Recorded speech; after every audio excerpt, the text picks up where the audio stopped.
Sir मेरा ये question है कि लाइफ में जब भी हमें कोई डिसीज़न लेना होता है जिसका रिज़ल्ट काफ़ी मतलब फॉर एग्जांपल अभी मैं सीए कर रही हूँ तो 5 साल बाद ऐसे लगते हैं सीए बनने में और 5 साल बाद आपका रिज़ल्ट आता है कि हाँ आप बन रहे हो कि नहीं। 5 साल बाद ऐसा लगता है कि मैंने ये लाइन तो चूज़ कर ली बट अल्टीमेटली मुझे इसमें जाना ही नहीं है। या फॉर एग्ज़ाम्पल अगर आप शादी का डिसीज़न ले रहे हो तो आप चूज़ कर लेते हो कि हाँ मुझे इसके साथ शादी करनी है बट कुछ सालों बाद ऐसा लगता है कि वो एक डायरेक्शन में ग्रो करा और मैं एक डायरेक्शन में, बट मुझे ये नहीं चाहिए था। तो वो जो लाइफ के ऐसे बिग डिसीज़न होते हैं जिसका रिज़ल्ट इतने सालों बाद आता है, वो डिसीजंस कैसे लेने होते हैं, मतलब क्या चीज़ें सोच के वो सब डिसीज़न हम ले सकते हैं? ऐसा करियर में होता है, रिलेशनशिप में होता है, इनफैक्ट कहाँ नहीं होता है। हर जगह ही होता एक मिनट में लगता है लाइफ बहुत बढ़िया है, अगले मिनट में लगता है कि लाइफ बहुत ही बेकार है। एक मिनट में लगता है सबके साथ रहना है, अगले मिनट में अंदर से आता है सब गए भाड़ में, सब छोड़ छाड़ के मैं वहां चला जाऊंगा या चली जाऊंगी। ऐसा होता है नहीं होता है? एक मिनट में होता है ये करना है करना है करना है करना है, फिर जब करना शुरू करते हैं अरे ये तो बेकार है, इसमें कुछ नहीं है। जैसे होता नहीं है, शॉपिंग कर रहे हो, ऑनलाइन देख रहे हो ये चीज चाहिए चाहिए चाहिए चाहिए, जब आ गई तो उसकी तरफ कुत्ता भी नहीं देख रहा, आप तो दूर की बात है। तो आपको समझना पड़ेगा कि इसका रीजन क्या है। आपने दो बातें करी, एक कि अभी आप सीए कर रहे हो और मान लेते हैं कि 5 साल बाद आपको रियलाइज होता है कि ये मेरे लिए नहीं है। तो क्या है आपके लिए? पेपर पे लिखो। पेपर पे आपने एक तरफ लिखा सीए, दूसरी तरफ मानो लिख दिया सीएस। सीएस मुझे करना है, सीए नहीं करना है। That could be CS, CZ, CY, CX, whatever it is. तो अब उसके रीजंस देखो ना कि इसको छोड़ने का क्या रीजन है और ये करने का क्या रीजन है।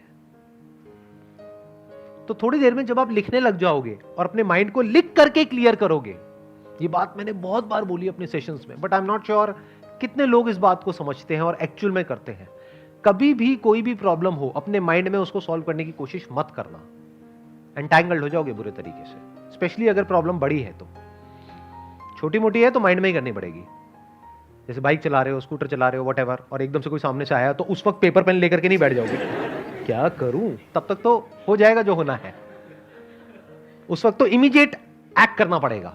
बट ये जो बड़े डिसीजंस है, शादी का डिसीजन, डिवोर्स का डिसीजन, करियर चूज करने का डिसीजन, करियर को छोड़ने का डिसीजन, ये बहुत बड़े डिसीजंस हैं, छोटे नहीं है। तो इन डिसीजंस को माइंड में कभी सॉल्व करने की कोशिश मत करना। तो कैसे करना है? पेपर पेन लेकर के माइंड मैपिंग करना सीखो ना। कितने लोग आप में से माइंड मैपिंग करते हैं? सच बोलना, झूठ मत बोलना।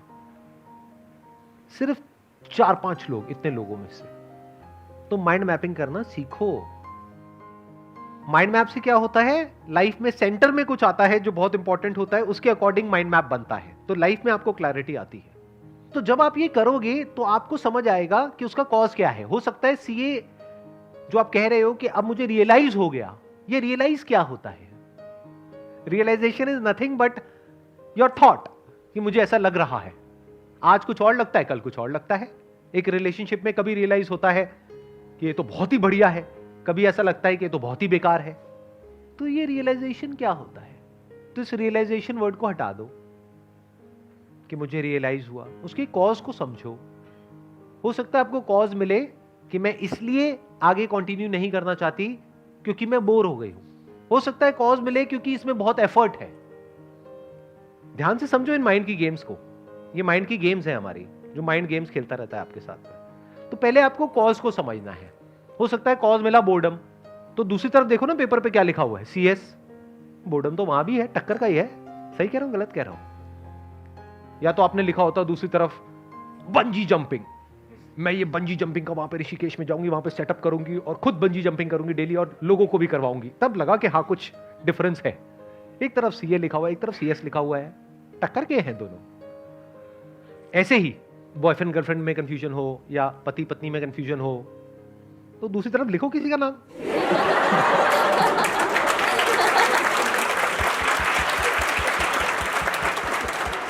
फिर थोड़ी देर में आपको पता है क्या रियलाइजेशन आएगा, रियलाइजेशन, द रियल रियलाइजेशन। ये भी खच्चर, वो भी खच्चर, क्या फर्क पड़ता है? और मैं भी खच्चर, तो क्या फर्क पड़ता है? इस मंत्र को पकड़ना सीखो, लाइफ में बहुत काम आएगा। जहां पे आपको कुछ लॉन्ग टर्म तक सस्टेन करना है, शॉर्ट टर्म में मंत्र काम नहीं आएगा। वैसे शॉर्ट टर्म में भी आ जाएगा काफी केसेस में, बट लॉन्ग टर्म में मंत्र बहुत काम आता है कि क्या फर्क पड़ता है। हम सब अपने थॉट्स के हिसाब से चलते हैं, फीलिंग्स के हिसाब से चलते हैं, जो हमें लगता है अपने बिलीफ्स उसके हिसाब से चलते हैं, और सब कुछ ही लिमिटेड है, हर जगह क्लैशेस हैं, कॉन्फ्लिक्ट्स हैं, तो कोई भी परफेक्ट नहीं है। अगर कभी गलतफहमी होती है ना कि अगर मैंने सीए छोड़ दिया तो मैं ये करूंगी, तो वो लोग जो वो कर रहे हैं उनको जा करके देख लो, वो गलतफहमी दूर हो जाएगी। आप कहोगे यही बेटर है। लगता है ना कि उसकी पड़ोसी की लाइफ बढ़िया है, तो कहीं कोई छुपा हुआ कैमरा फिट कर दो उनके घर में, 2 दिन में आपकी गलतफहमी दूर हो जाएगी। लिविंग रूम में करना, बेडरूम में नहीं। सबको सब कुछ नहीं मिलता है। प्रवचन शुरू कर दूं मैं? भाग्य पे बहुत कुछ निर्भर करता है। ये मैंने बोला मजाक में, लेकिन मजाक नहीं है। अब आप कहोगे सर आप तो बोलते हो कि हमारा भाग्य हमारे हाथ में होता है, ये भी सच है। भाग्य हमारे हाथ में नहीं होता, ये भी सच है। अब आप कंफ्यूज हो जाओगे, आप कहोगे क्या मतलब, एक बात करो ना। अरे भाई साहब, लाइफ में ऐसा नहीं होता है जैसा आप सोचते हो। क्लियर कट आंसर नहीं होता है। एक स्टैंड पॉइंट से देखोगे तो आपका भाग्य आपके हाथ में नहीं है।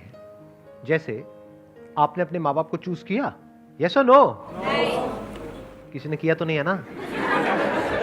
नहीं, बड़े बड़े खुराफाती आ जाते हैं यहाँ पर, वो कुछ भी बोलने लग जाते हैं आकर के। सर मैंने ना अपनी शक्तियां इस्तेमाल करी जब मैं पेट में भी नहीं था।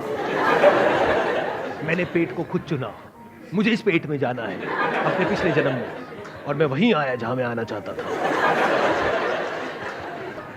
बहुत कुछ होता है जो हमारे हाथ में नहीं होता है। जैसे पेरेंट्स हमने चूज नहीं किए हैं, वो हमारा भाग्य है। अब अपने पेरेंट्स के बारे में जैसे आप सोच रहे हो, उसकी वजह से आपको अच्छा लग रहा है या बुरा लग रहा है, ये भी भाग्य है।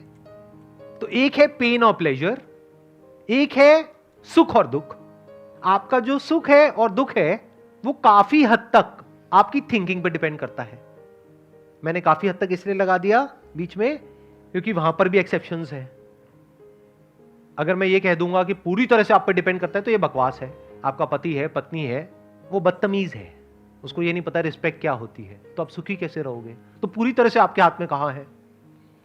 तो एक स्टैंड पॉइंट से देखा जाए तो भाग्य आपके हाथ में बिल्कुल भी नहीं है। आप यहां से बाहर जा रहे हो,